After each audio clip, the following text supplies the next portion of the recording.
درود دوستان و همراهان گرامی، به کانال آوای مینا خوش آمدید. داستان ریحان خانم. یکی بود یکی نبود، زیر گنبد کبود غیر از خدا هیچ کس نبود. در روزگاران بسیار قدیم پادشاه ظالم و ستمکاری بود به نام اسد. روزی از روزها پادشاه و چند تن از دوستان و وزیرش به شکار رفته بودند. سر راهشان از کنار خانه گاوچرانی گذشتند. گاوچران دختر بسیار زیبایی داشت که از هوش و فراست هم بهره زیادی برده بود. دختر مشغول آب و جاروی در خانه بود که پادشاه او را دید و از زیبایی دختر تعجب کرد و به قول معروف چشمهایش به درشتی چشمهای گاو شد. یک دل نه صد دل عاشق دختر گاوچران شد، اما به کسی چیزی نگفت و به شکارگاه رفتند و به تفریح و شکار پرداختند.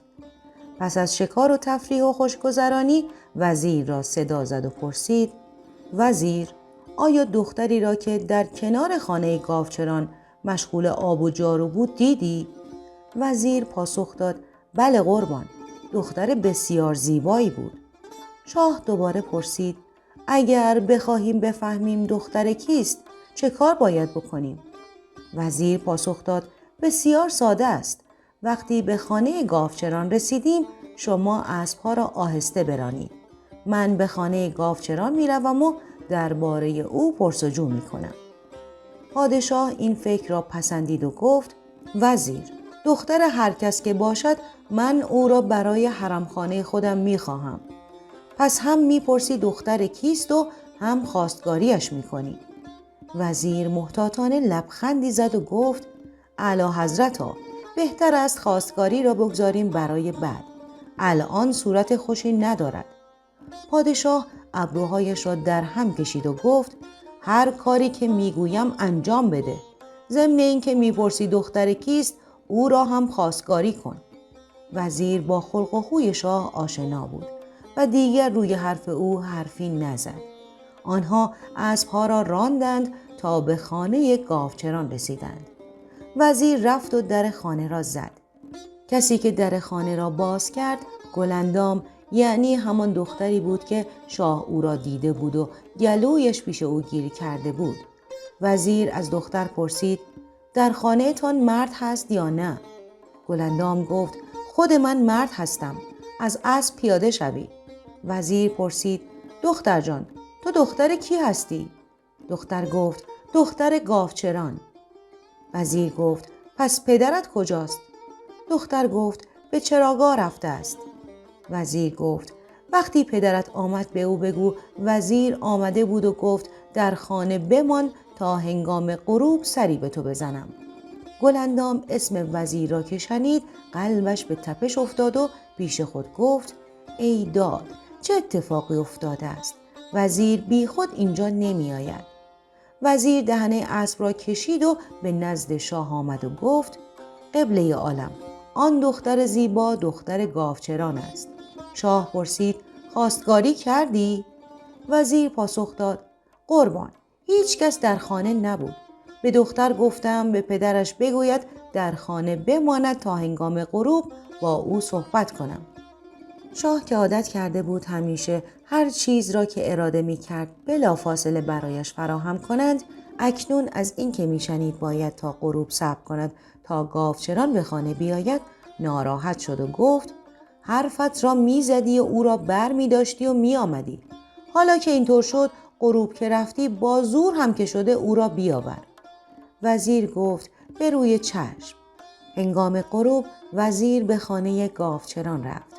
گاوچران که مرد ساده و میهمان دوستی بود به گرمی از وزیر استقبال کرد و با عزت و احترام پذیرای او شد و گفت: جناب وزیر، خیلی خوش آمدی.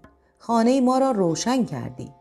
وزیر در پاسخ تعارف‌های صمیمانه و مؤدبانه گاوچران لب فرو بست و در بالای اتاق روی تشک نشست و گفت: غرضم از آمدن به اینجا این است که بگویم پادشاه شما را مورد لطف و مرحمت قرار داده و می‌خواهد دخترتان را به حرمخانه ببرد. برخیز و بگو آماده شود تا او را با خودم به سرای شاه ببرم. گاوچران خندید و گفت خدا از شاه راضی باشد که چنین لطفی به ما می کند. اما ما خود را لایق این خوبی نمی دانیم. دختر من دختر یک گاوچران است و شایسته حرمخانه پادشاه نیست. بگذار او دختر دیگری را به حرمخانه خود ببرد. وزیر گفت شاه از دختر شما خوشش آمده است و اگر راضی هم نباشی او را به خانه خود خواهد برد. پس با رضایت خودت او را همراه من به آنجا بفرست. گاوچران گفت اگر به زور باشد حرفی ندارم. اما مطمئن باشید که من هرگز دخترم را به میل و رغبت روانه حرمخانه شاه نخواهم کرد. وزیر هرچه گفت و تهدید کرد گاوچران زیر بار نرفت. وزیر نزد شاه برگشت و ماجرا را برایش تعریف کرد. شاه خشمگین شد و فریاد زد مگر نگفتم به زور هم شده او را با خودت بیاور. وزیر ریاکار متملق دست به سینه ایستاد و گفت قبله عالم، فردا که گاوچران گاوها را به چراگاه میبرد به خانه‌اش میرویم و دخترش را به زور میآوریم، وگرنه او با رضایت تن به این کار نخواهد داد. پادشاه بی‌صبرانه منتظر فردا شد. صبح فردا وزیر با گروهی از سواران دربار به خانه گاوچران رفت. همانطور که انتظار داشتند گاوچران به چراگاه رفته بود و دختر و همسر گاوچران در خانه تنها بودند. وزیر دستور داد دهان دختر را با دستمال بستند و مادر دختر را که می‌خواست مانع کار آنها شود کتک زدند و دختر را به زور به حرمخانه شاه بردند. گلندام دید حرمخانه پر است از دختران جوان و زیبا و به زودی فهمید که بیشتر آنها را به زور به اینجا آوردند.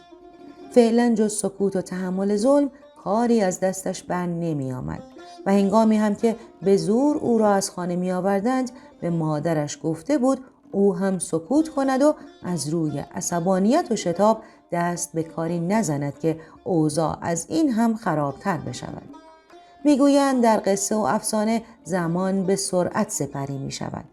در قصه ما نیز سالی به سرعت سپری شد و گلندام خانم از اسدشاه صاحب پسری شد و پسر را قاسم نامگذاری کردند.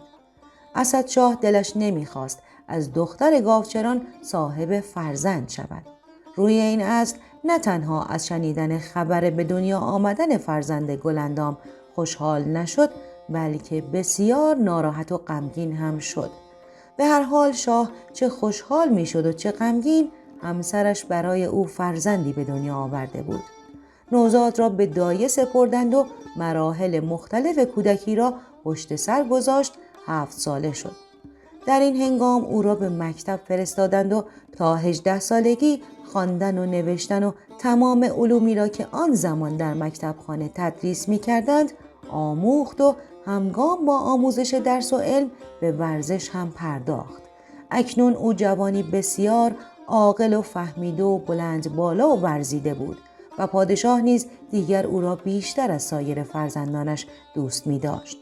روزی پادشاه قاسم را نزد خود فرا خواند و به او گفت پسرم، اکنون تو جوان دانا و برومندی هستی و هنگام آن است که برای خودت تشکیل خانه و خانواده بدهی. میخواهم دختر وزیر را برایت خواستگاری کنم. نظرت چیست؟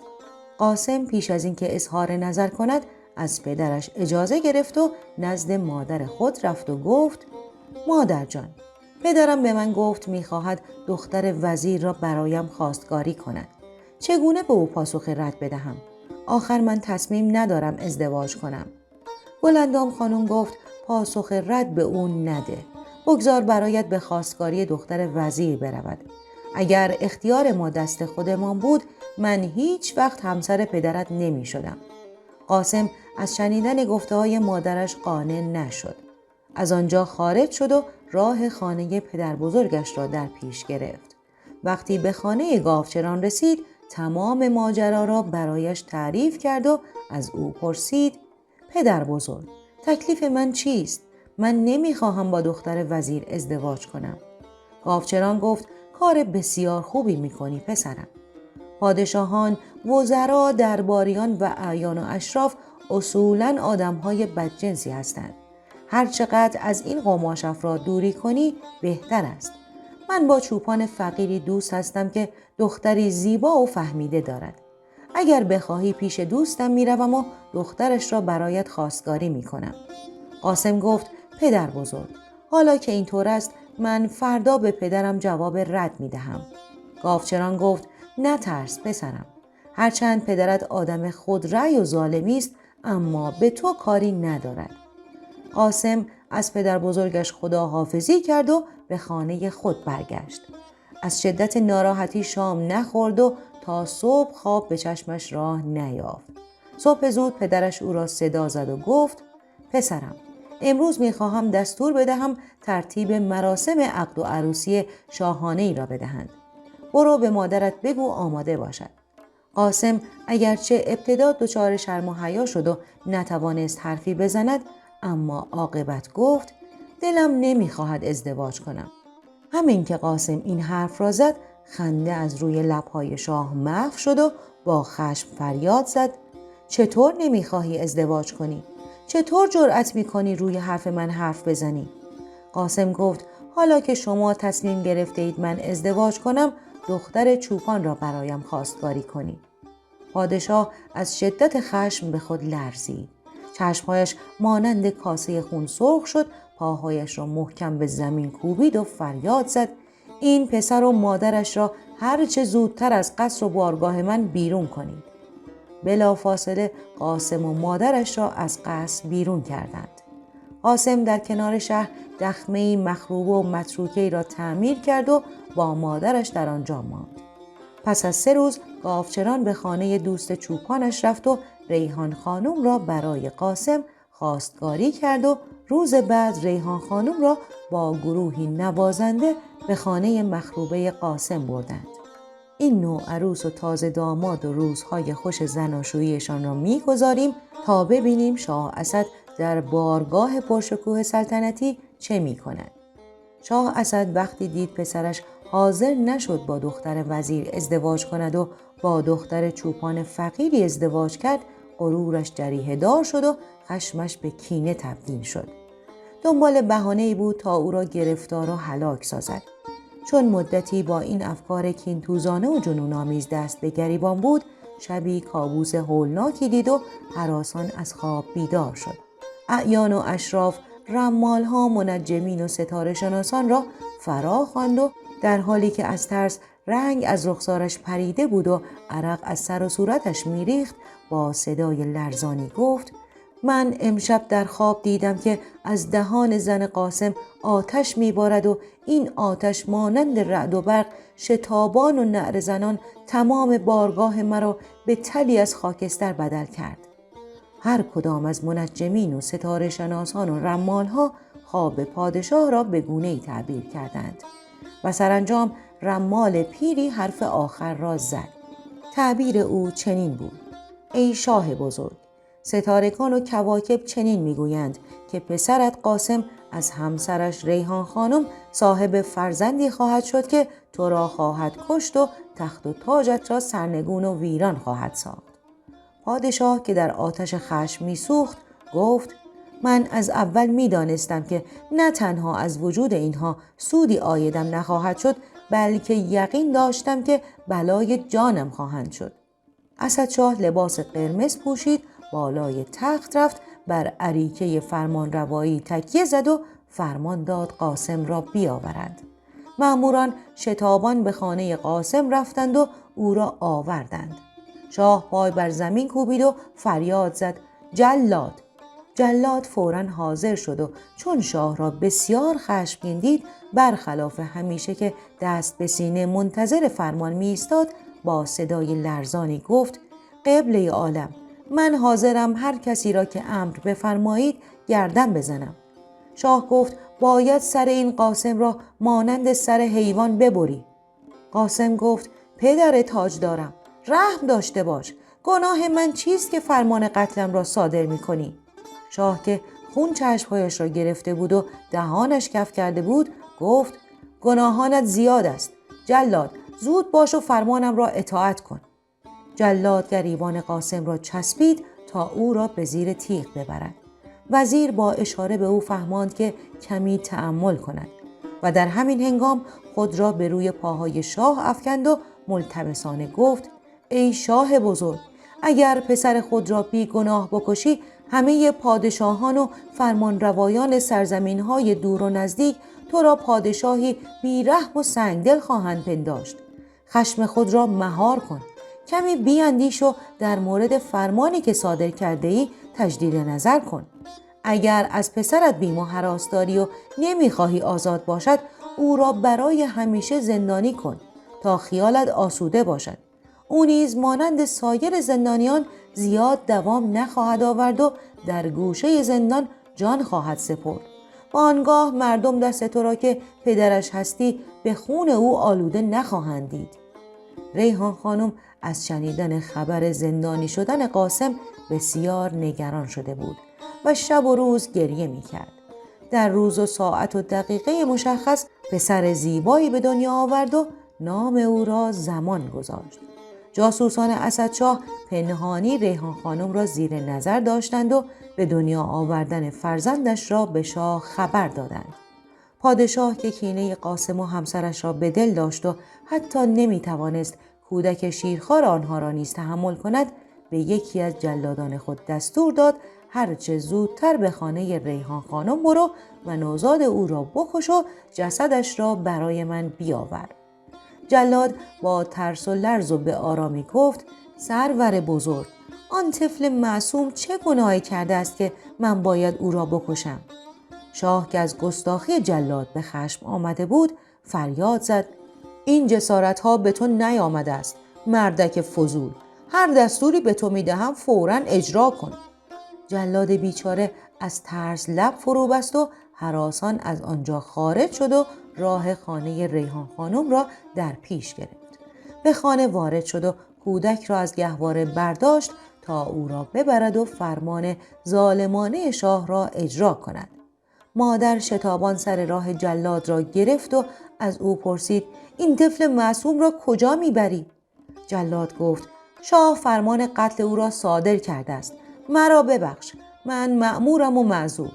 ریحان خانم که شدیداً ناراحت و عصبانی شده بود فریاد زد: آخر این کودک شیرخوار مرتکب چه جنایت هولناکی شده است که اسدشاه فرمان قتل او را صادر کرده است و تو هم مأموری و معذور و باید فرمانش را اجرا کنی؟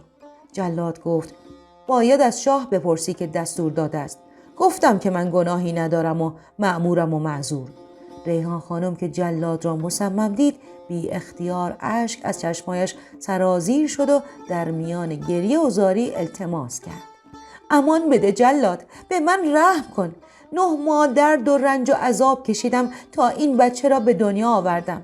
شاه از مدتها پیش پدر او را دستگیر و زندانی کرده است و اکنون تنها امید من این بچه است. جلاد نه به اشک‌های ریحان خانم که بر روی گونه‌هایش می‌غلتید اعتنایی کرد و نه به التماس‌های آن مادر دلشکسته. کودک را برداشت و به گورستان رفت. دستهایش را به دور گردن نوزاد حلقه زد تا او را خفه کند. کودک لبخندی زد و دستهای جلاد سست شد و از کار باز ماند. کودک را در بغل گرفت و به چهره زیبا و چشمهای درخشان و شادش نگریست و درمانده و مستعسل به این میاندیشید که آیا به وظیفه‌اش عمل کند یا به ندای وجدانش گوش فرا دهد. در این حالت بحرانی و سردرگمی بود که چوپانی چماق به دست از راه رسید و از او پرسید: ای جلاد، اینجا چه می‌کنی؟ نکند آمده گردن مرده ها را بزنی؟ جلاد پاسخ داد: شاه دستور داده است این کودک بیگناه را بکشم.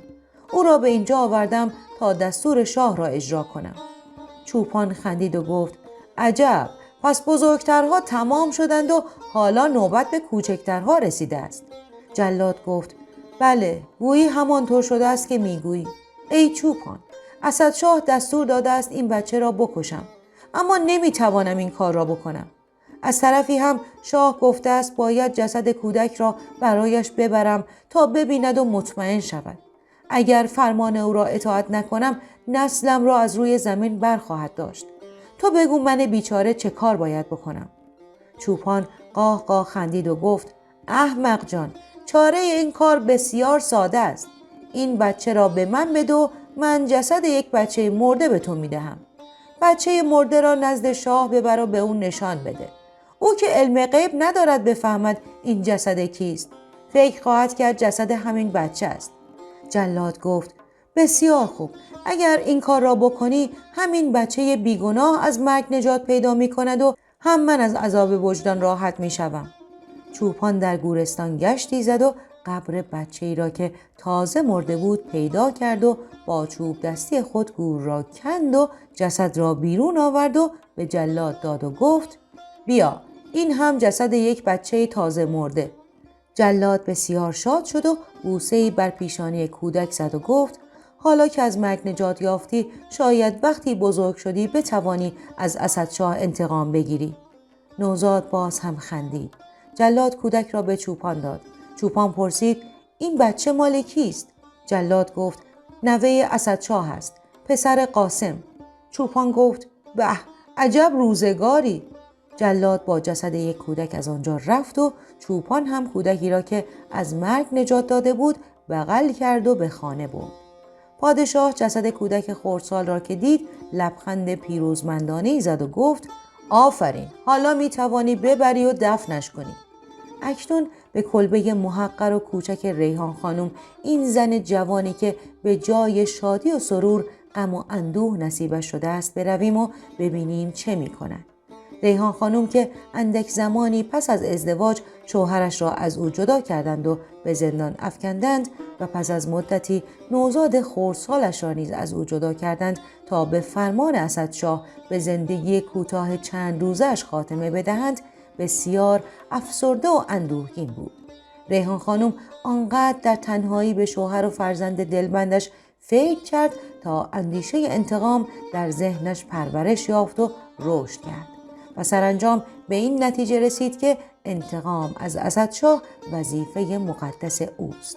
فردای همان روزی که تصمیم نهایی را گرفت، لباس رسم پوشید، شمشیر و سپر و نیزه و تیر و کمان برداشت، سوار بر اسب راه ساحل دریا را در پیش گرفت.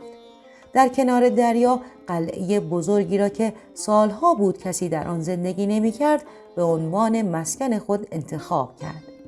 ریحان خانم زن رشید و بیباکی بود و از هیچ کس و هیچ چیز واهمه‌ای نداشت. روزها در قلعه می‌ماند و شبها به شهر می‌رفت و به افراد و داروغه‌های شاه حمله می‌کرد و آنها را به هلاکت می‌رساند و اموال و اسلحه آنها را با خود به قلعه می‌برد. به زودی آوازه شخصی که به افراد شاه حمله می‌کند در شهر پیچید و کسانی که از ظلم و ستم اسدشاه و اعیان و اشراف وابسته به او به سطوح آمده بودند یک به یک به او پیوستند و پس از کوتاه زمانی ریحان خانم گروهی افراد مسلح دور خود جمع کرد. این افراد دیگر نمی‌گذاشتند آب خوش از گلوی شاه پایین برود و خواب را بر چشم او حرام کردند. هر روز و هر شب به شهر یورش می بردند و طرفداران شاه را قل و قم می ساختند. پهلوانان زورمند اسدشاه کشته شده بودند و قشون نیرومندش مضمحل شده بود. روزی از روزها اسدشاه وزیر خود را فرا خواند و به او گفت بیش از نیمی از قشونم هلاک شدند و پهلوانانم نابود شدند. اما هنوز دشمنم را نمی‌شناسم و نمی‌دانم این ضربه‌های هولناک از کجا بر پیکر حکومتمان وارد می‌شود. 3 روز به تو مهلت میدم تا بفهمی کیست که چنین بیباکانه تصمیم به نابودی ما گرفته است.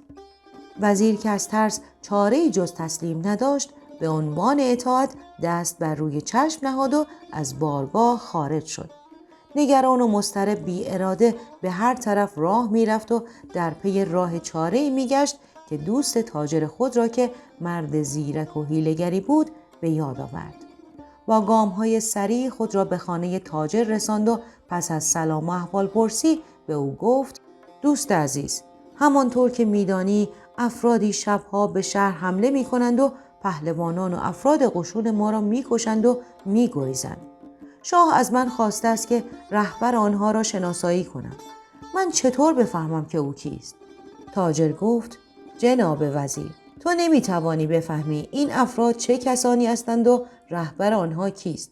شاید من بتوانم به این راز پی ببرم و آنها را شناسایی کنم. وزیر از اینکه روزنه امیدی برایش پیدا شده بود خوشحال شد و گفت بسیار خوب، اما باید عجله کنی. اگر زودتر دست به کار نشوی اسدشاه مرا خواهد کشت. تاجر به وزیر اطمینان خاطر داد و گفت با خیال راحت برو و اصلا نگران نباش. وزیر قوت قلبی پیدا کرد و خانه دوستش را ترک کرد. تاجر حیله‌گر مقداری لوازم بار قاطر خود کرد و راه ساحل را در پیش گرفت. وقتی به نزدیک قلعه رسید نگهبانان او را دستگیر کردند و پیش ریحان خانم بردند. ریحان خانم از او پرسید کیستی؟ از کجا آمده ای و به کجا می روی؟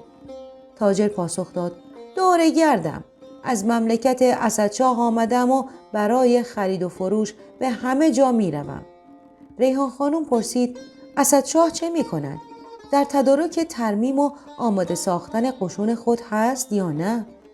تاجر موذیانه خود را به ناراحتی زد و رندانه پاسخ داد شاهزاده خانم، خدا کمر این اسدشاه ستمگر را بشکند که هیچ کس از ظلم او در امان نیست و فریاد مردم از بیدادگری او به عرش اعلی رسیده است. خوشبختانه به تازگی دشمن با شهامتی پیدا کرده است که پیر و جوان به قشونش می پیوندند. ریحان خانم که در ضمن رشادت و شجاعت دارای ویژگی همه افراد طبقه پایین و محروم اجتماع یعنی سادگی و صداقت بود، تحت تاثیر لحن ریاکارانه تاجر بدجنس قرار گرفت و گفت دشمن اسدشاه که زندگی او را تیره و تار ساخته است من و افرادم هستیم. خانم به افرادش گفت از تاجر به خوبی پذیرایی کنند و به او عزت و احترام بگذارند و آنها هم آنقدر به او احترام گذاشتند و به خوبی از او پذیرایی کردند که در تمام عمرش کسی آنقدر با عزت و حرمت با او رفتار نکرده بود.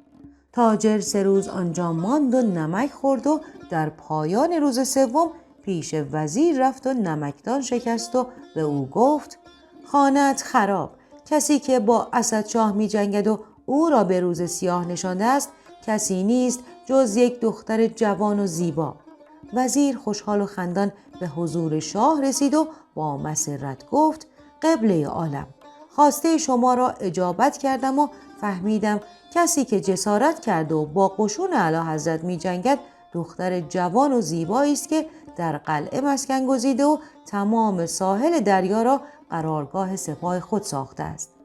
اسدشاه با شنیدن سخنان وزیر از تعجب چشمهایش گشاد شد و بی اختیار از جا جهید و فریاد زد وزیر، مگر چنین چیزی ممکن است؟ خاک بر سر قشون و سرکردگان قشون ما که این چنین در پنجه دختر گرفتار و اسیر شدند. به جبه پادشاهی و تاج و تخت سلطنتی که از نیاکانم به ارث بردم سوگند که آنقدر قشون به ساحل دریا بفرستم که خاک آنجا را به توبره بکشند.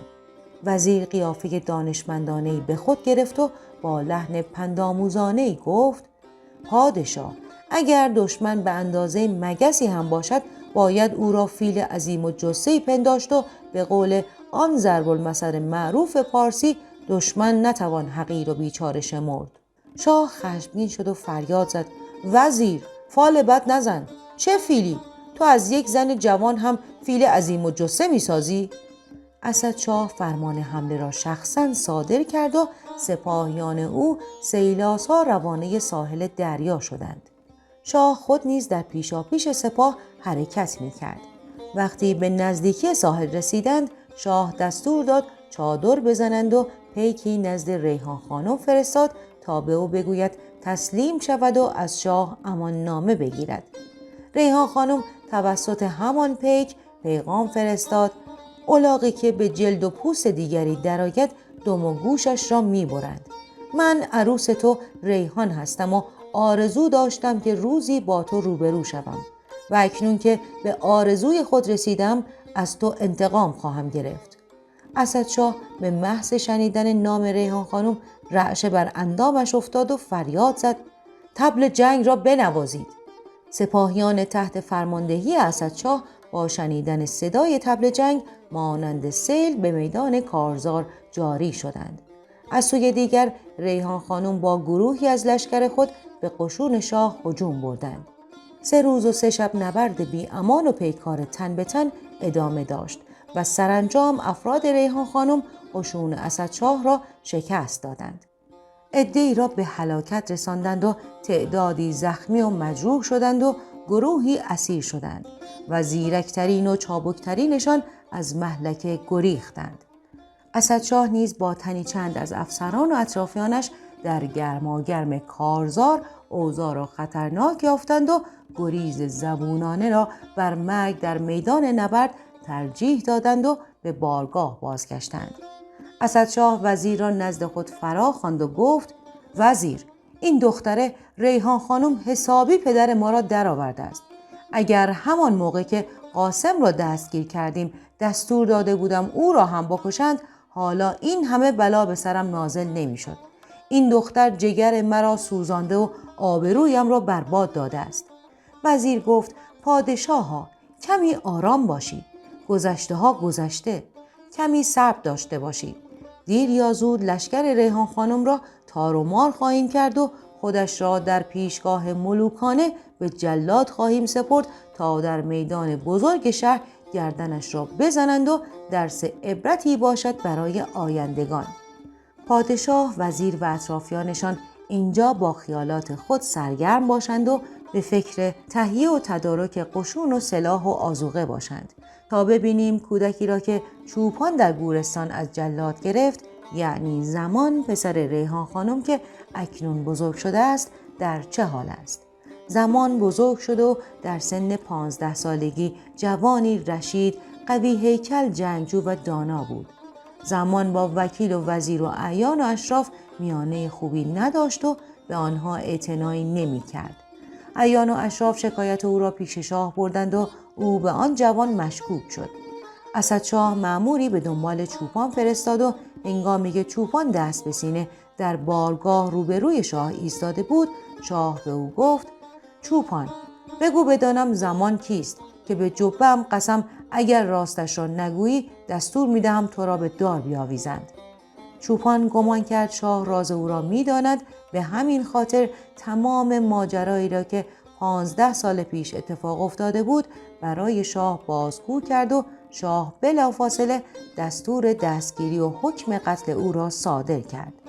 جلادان برای دستگیری زمان روانه شدند. وزیر خردمند و دانای شاه پنهانی خود را به زمان رساند و به او گفت: شاه حکم قتل تو را صادر کرده است. شتاب کن و هرچه زودتر از اینجا دور شو. زمان از وزیر سپاسگزاری کرد و از خانه خارج شد و خود را از مهلکه رهانید. از سوی دیگر مأموران شاه خود را به خانه زمان رساندند و هرچه جستجو کردند زمان را نیافتند. ناپدید شدن زمان را به اسدشاه خبر دادند و او چون مار زخم خورده خشمگین شد و دستور داد مأموران همه جای شهر و اطراف را جستجو کنند و او را بیابند.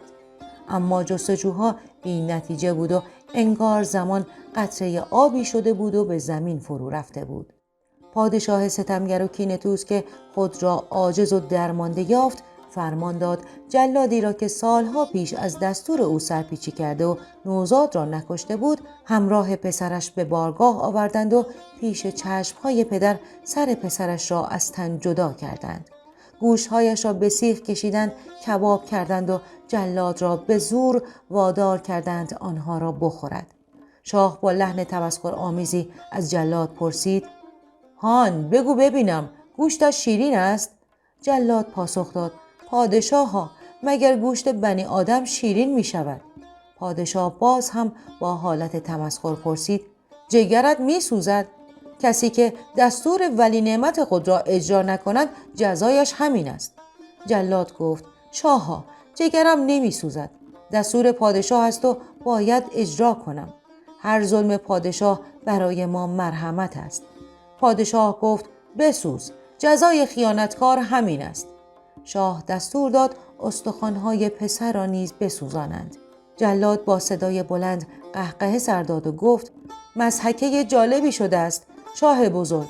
در واقع همان هنگام که گردن پسر جلاد را زدند، او احساس کرد که گردن خودش را میزنند، پوست بدن خودش را میکنند، گوشتهای بدن خودش را از استخوان جدا میکنند، به سیخ میکشند، کباب میکنند و استخوانهای خودش را در میان شعله‌های آتش میسوزانند.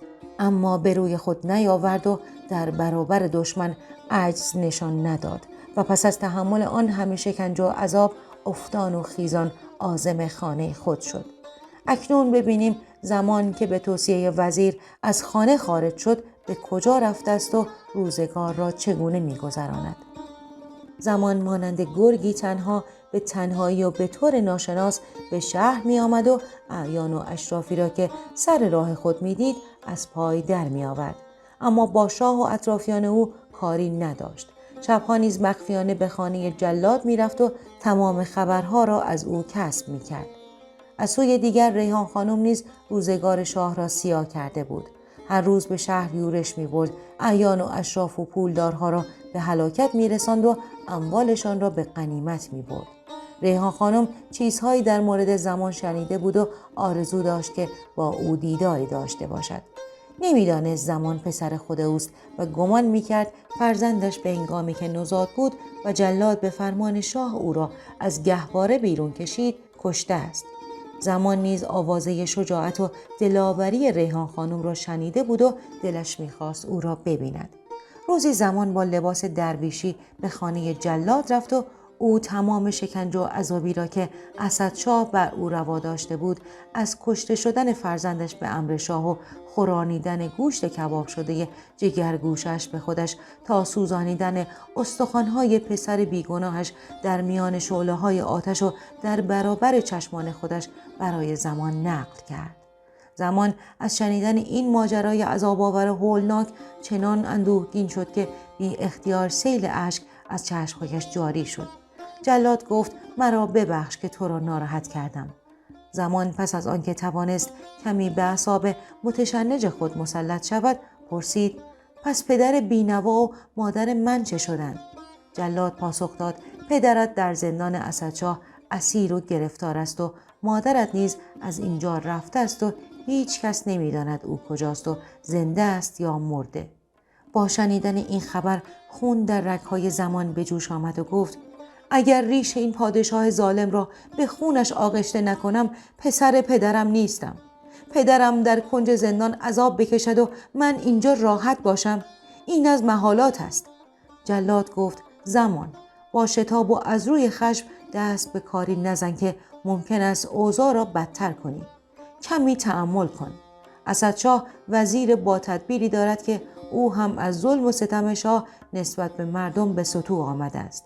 بگذار با او مشورت کنم تا ببینم نظر او چیست. زمان گفت پس در این صورت چاهکنی به اینجا بیاور تا من هم در مورد کاری با او مشورت کنم. جلاد تعجب کرد اما چیزی نپرسید و چاهکنی را که در همسایگیشان زندگی می کرد به خانه خود نزد زمان آورد و خودش به دنبال کارهایش رفت.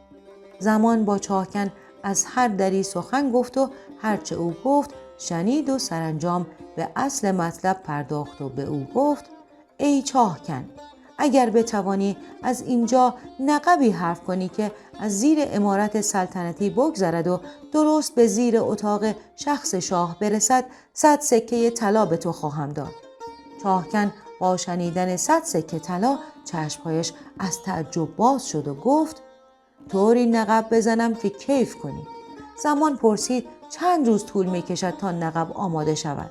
چاهکن پاسخ داد اگر زیاد طول بکشد 7 روز. چاهکن همان روز مشغول کار شد و پس از 6 روز نقب را به زیر اتاق شاه رساند و تمام شدن کار را به زمان خبر داد. زمان سکه های طلا را به چاهکن داد. چاهکن خوشحال و خندان خداحافظی کرد و رفت و زمان به انتظار نیمه شب لحظه شماری کرد.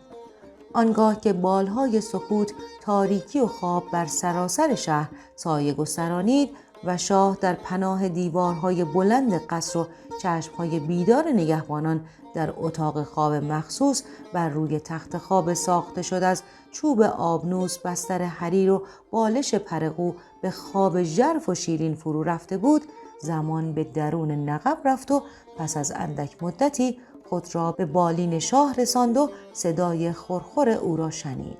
شمشیرش را از غلاف کشید و در حالی که سر شاه را مانند سر حیوانی از بدنش جدا می کرد گفت: شاه بابا، خرخر کن.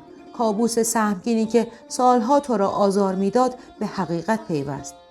زمان اتاق خواب شاه را ترک کرد و در گوشه‌ای پنهان شد. سپیده سر زد و فراش‌ها، کنیزها، غلام‌ها، کارکنان، درباریان و تمام افراد وابسته به شاه به تدریج از خواب بیدار شدند و به کارهای خود رسیدند. صبحانه آماده کردند و منتظر قدوم مبارک ملوکانه شدند. اما از شاه خبری نشد. وزرا و رجال سیاسی در دیوانخانه به انتظار نشستند. اما باز هم شاه نیامد. هیچ کس هم جرأت نداشت به اتاق خواب شاه سرکشی کند تا بفهمد چه به روزش آمده است. هنگامی که خورشید عالمتاب به میانه آسمان رسید و روز از نیمه گذشت، وزیر به خود جرأت داد و به پشت در اتاق خواب شاه رفت. ضربه‌ای به در نواخت. کمی منتظر شد و چون صدایی نیامد دوباره چند ضربه به در زد و باز پاسخی نشنید. این بار همراه با ضربه‌های شدیدتری که به در می‌نواخت پادشاه را نیز صدا می‌زد. اما از آن سمت در هیچ صدایی نمی‌آمد.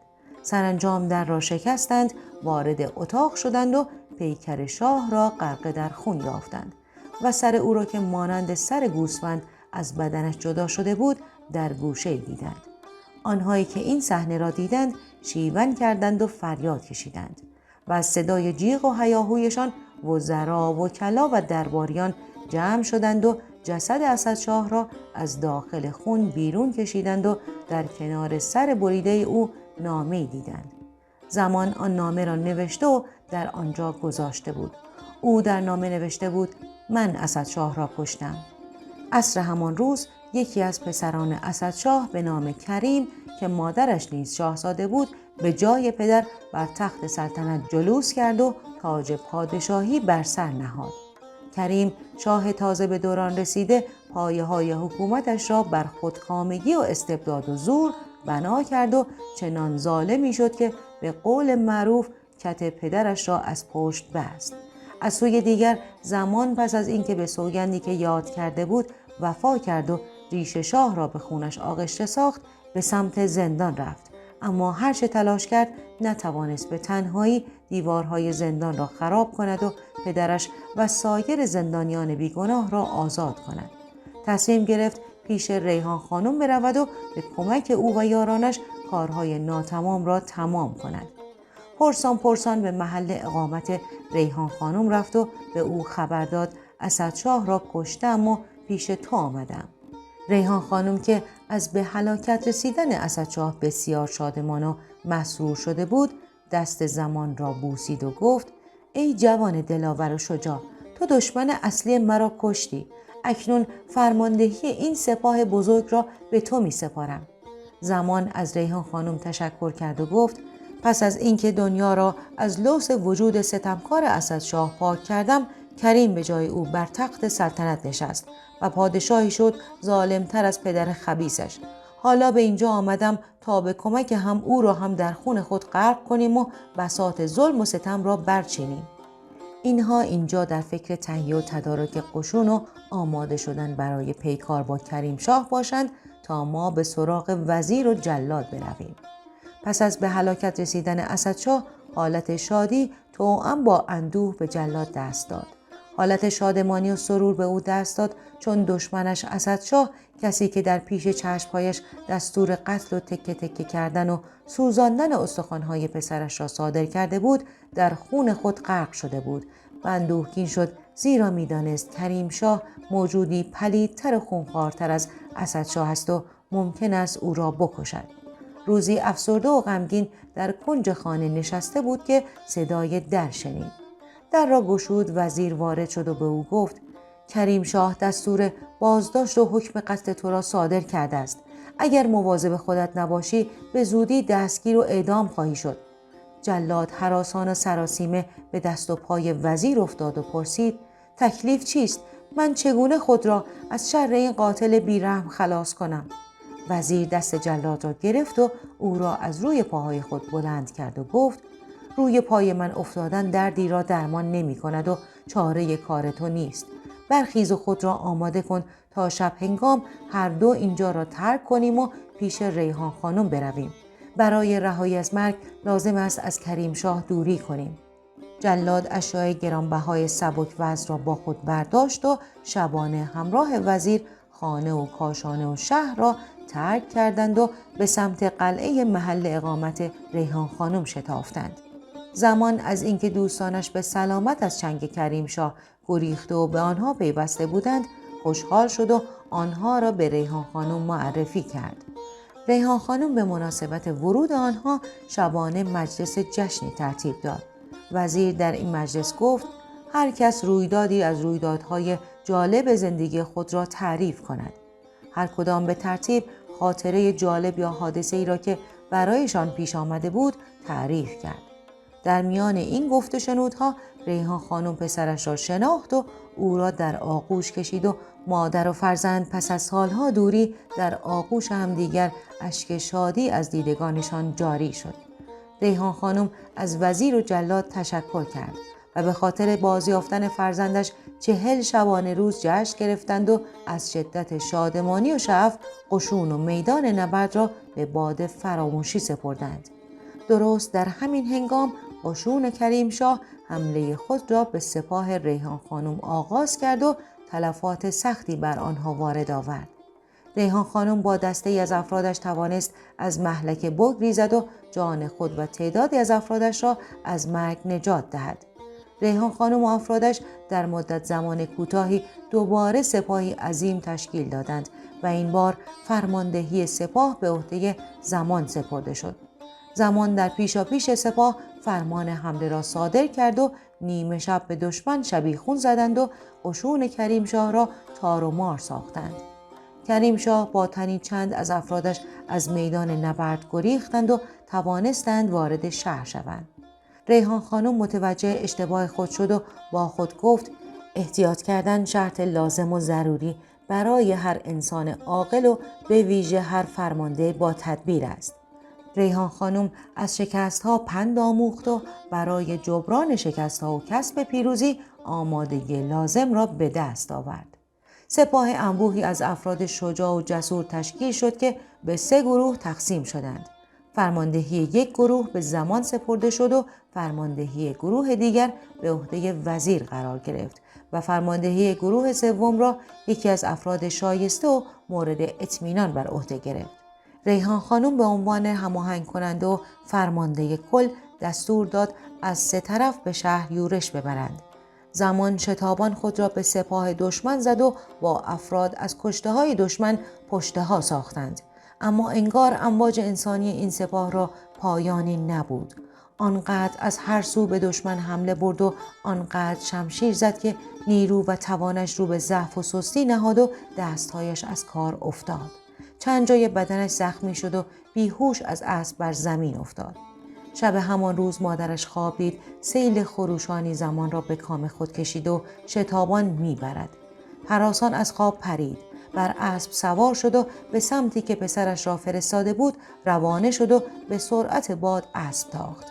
2-3 نفر از افراد قشون زمان را دید و با چشمهای گریان حال زمان را از آنها پرسید و گفت: زود بگویید ببینم به سر زمان چه آمده است. یکی از افراد در حالی که به شدت می‌گریست پاسخ داد: قشونمان را تار و مار کردند و زمان را هم کشتند. ریحان خانم فریادی کشید و از اسب به زمین افتاد و چند ساعت بیهوش بود. سرانجام پس از تلاش بسیار او را به هوش آوردند. ریحان خانم سر و وضع آشفته و پریشان خود را مرتب کرد. شمشیر از نیام کشید و گفت: سوگند می‌خورم کلاه خود دشمن را از سر برگرفت و آن را از خون دشمن لبریز کنم و چون شهد شیرین بنوشم. تنها در آن صورت است که از دشمن انتقام خود را گرفتم و احساس آرامش خواهم کرد. میگویند داغ فرزند سخت و مهلک است. خبر داغ جانخراش جگر مادر را به درد آورد و لهیب آتش انتقام او را برگرفت. در همین هنگام نامه‌ای از سوی کریم شاه خطاب به ریحان خانم رسید. کریم شاه در نامه نوشته بود: ای حکمران بزرگ، عاقلانه بیندیش و از جنگ و خونریزی که موجب به هلاکت رسیدن نیروهاست دست بردار و با من ازدواج کن. ما با هم سرزمین واحدی تشکیل می دهیم و تو شهبانوی من خواهی بود و تا واپسین دم زندگی با عشق و علاقه با هم زندگی خواهیم کرد. لبخند تمسخر آمیزی که از کینه عمیق حکایت داشت بر لبان ریحان خانم نقش بست و با جمله کوتاه به زودی همدیگر را ملاقات خواهیم کرد پاسخ نامش را داد. کریم شاه پس از خواندن پاسخ نامه بسیار برافروخته و خشمگین شد و دستور داد شیپور آماده باش را بنوازند و پس از آن فرمان صادر شد و سپاه همچون امواج خروشان دریا به تلاطم افتاد. کریم شاه خود نیز در پیشاپیش سپاه راه ساحل دریا را در پیش گرفت. با نزدیک شدن سپاهیان کریم شاه به ساحل، ریحان خانم دستور عقب نشینی موقتی را صادر کرد و کریم شاه متوجه این ترفند نظامی شد و قشون را به چندین گروه تقسیم کرد و آنها را به همه جوانب گسیل داشت و به فرماندهان گروه ها سفارش کرد هر کدام ریحان خانم را دیدند او را زنده دستگیر کنند. جنگ بیرحمانه آغاز شد و دو قشون دست به کشتار و هلاکت یکدیگر زدند. در میان عرصه پیکار ریحان خانم فرمان حمله نهایی را صادر کرد. او برای تقویت روحیه افرادش به هر سوی میدان نبرد سرکشی می‌کرد و در جای جای عرصه پیکار به رزم بی‌امان با دشمن می‌پرداخت. پهلوان شجاعی را دید که ضربه‌های شمشیرش همچون صاعقه بر پیکر نیروهای دشمن وارد می‌آمد و آنها را تار و مار می‌ساخت. جنگ تا شب هنگام ادامه داشت و سراسر میدان نبرد از خونهای متخاصم رنگین شده بود. ریحان خانم قشون کریم شاه را شکست داد و هنگامی که خود کریم شاه و فرماندهان و افسرانش قصد گریز از مهلکه را داشتند، ریحان خانم دستور داد آنها را زنده دستگیر کنند. آنها دستگیر شدند و دست و پایشان تناپید شد. در نخستین صبح پیروزی ریحان خانم از فرماندهان و افسران و افراد سپاه خود سان می‌دید که چشم‌هایش در چشمخانه گرد و بی حرکت ماند. او پسر خود زمان را دیده بود و ناباورانه فریاد زد: آه پسرم، تویی؟ مادر و فرزند هر دو بازوها را گشودند و یکدیگر را در آغوش گرفتند. ریحان خانم گفت: پسرم، افرادت به من گفته بودند که سپاهیان کریم شاه تو را کشتند. زمان آنچه را که از سر گذرانده بود برای مادر بازگو کرد و گفت: آنها درست گفته بودند. زخم‌های مهلک و کشنده‌ای بر پیکرم وارد شده بود، اما دوستانم مرا در آخرین لحظات زندگی یافتند و از مرگ حتمی نجات دادند. تمام افراد قشون ریحان خانم از اینکه زمان را زنده و سلامت دیدند مسرور و شادمان شدند. سپاه پیروزمند ریحان خانم کریم شاه صفاک و فرمانده و افسران قشون شکست خورده‌اش را با خود به پایتخت بردند. ریحان خانم به محض ورود به شهر دستور داد پیش از هر کار ابتدا درهای زندان را گشودند و دیوارهای آن را ویران ساختند. قاسم پس از تحمل سالها شکنجه و عذاب و دوری سرانجام از زندان رهایی یافت و به دیدار همسر مهربان و فداکار خود شتافت. زن و شوهر پس از سالها جدایی چشم در چشم هم دوختند و اشک شادی از چشمهایشان سرازیر شد. در میان این شور و هیجان ریحان خانم فرزندشان زمان را به پدر معرفی کرد. قاسم که با دیدن چنان فرزند رشیدی بر شدت شادی و هیجانش افسوده شده بود، چشمهایش را که هنوز اشک‌های شادی در آن حلقه زده بود بازتر کرد و با لذت و سرور بیپایان سراپای او را برانداز کرد و در همان حال بازوها را گشود و پسر را سخت در آغوش فشرد و او را غرق بوسه کرد و پسر نیز بر سر و روی پدر بوسه زد و اشک شادی از دیدگانشان روان شد. ریحان خانم بزرگان و رجال را فرا خواند و در میان سپاهیان و بزرگان و رجال وزیر خردمند با تدبیر را به پادشاهی و جلاد را که البته مدتها بود دیگر نه تنها جلاد نبود بلکه از همکاران نزدیک وزیر و یاران وفادار ریحان خانم بود به وزیری برگزید و دستور داد مجلس جشن و شادمانی باشکوهی برپا داشتند. در آن مجلس باشکوه برای افزونی شادمانی مردم فرمان قتل اعیان و اشراف و فرماندهان و نوکران حلقه به گوش کریمشاه صادر شد و در میان هلهله و شادی مردم به سطوح آمد از ظلم و ستم کریمشاه و اطرافیانش سر یک آنها بر بالای دار رفت. ریحان خانم نیز شمشیر براق خود را از غلاف کشید. کلاه خود کریمشاه را از سرش برداشت، با یک دست چنگ در موهای او انداخت و با دست دیگر شمشیر را بیخ گلوی او گذاشت و سر از تنش جدا ساخت. کلاه خود را از خون دشمن لبریز کرد و لاجرعه سر کشید و بدین ترتیب انتقام خود را از دشمن خونخوار و ستمگر گرفت و تمام دردها و آلام درونیش تسکین یافت. از آن هنگام ریحان خانم در کنار همسر و فرزندش تا دم مرگ به دور از کینه و دشمنی زیستند، با این امید که شما هم همواره در کمال آرامش و خوشبختی زندگی کنید. دوستان، از اینکه تا این داستان همراه ما بودید بسیار سپاسگزاریم. لطفاً با لایک و نظرات زیباتون از ما حمایت کنید. خوشحال میشیم ما رو به دوستانتون هم معرفی کنید. شاد و سربلند باشید.